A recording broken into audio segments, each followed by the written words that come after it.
BC సంఘం నాయకుడు ఏపీలోని వైసీపీ తరపున రాజ్యసభకు ఎన్నికైన ఆర్ కృష్ణయ్య తన పదవీ కాలం ఇంకా 4 ఏళ్లుండగానే 2 రోజుల క్రితం వైసీపీ రాజ్యసభ సభ్యత్వానికి రాజీనామా చేసిన ఆర్ కృష్ణయ్య తదుపరి అడుగులు ఎటువైపు పడనున్నాయి?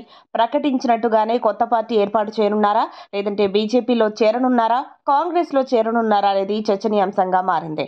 ఇటీవల మోపిదేవి వెంకటరమణ వైసీపీని వీడిన సమయంలోనే ఆర్ కృష్ణయ్య రాజీనామాపై స్పందిస్తూ తాను ఎట్టి పరిస్థితుల్లో వైసీపీని వీడబోనని తెగేసి చెప్పి ఇప్పుడు తాజాగా వైఎస్ జగన్ కు బిగ్ హ్యాండ్ ఇచ్చేశారు. దీంతో వైసీపీ రాజ్యసభ సభ్యుల సంఖ్య 11 నుంచి 8కి తగ్గింది.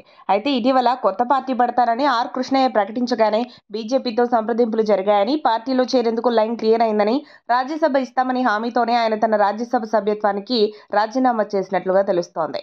ఇప్పటికే తెలంగాణ కాంగ్రెస్ దూసుకుపోతుంటే బీజేపీలో మాత్రం బీసీ నేతల లొల్లి ఎక్కువైందని, సొంత పార్టీలోనే చర్చ జరుగుతోందన్న తరుణంలో ఆర్ కృష్ణయ్యను బీజేపీలో చేర్చుకునేందుకు హైకమాండ్ ఆసక్తి చూపడం వెనుక కారణం ఏంటనే ప్రశ్నలు బీజేపీ వర్గాల్లో వినిపిస్తున్నాయి.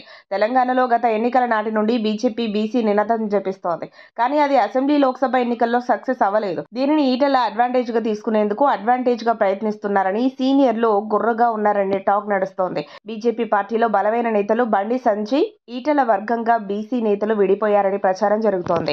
ఈ క్రమంలోనే ఈటెలకు చెక్ పెట్టేందుకు బండి సంజయ్ వర్గం ఆర్ కృష్ణయ్యను తెర మీదకు తీసుకురానుందనే వాదనలు వినిపిస్తున్నాయి.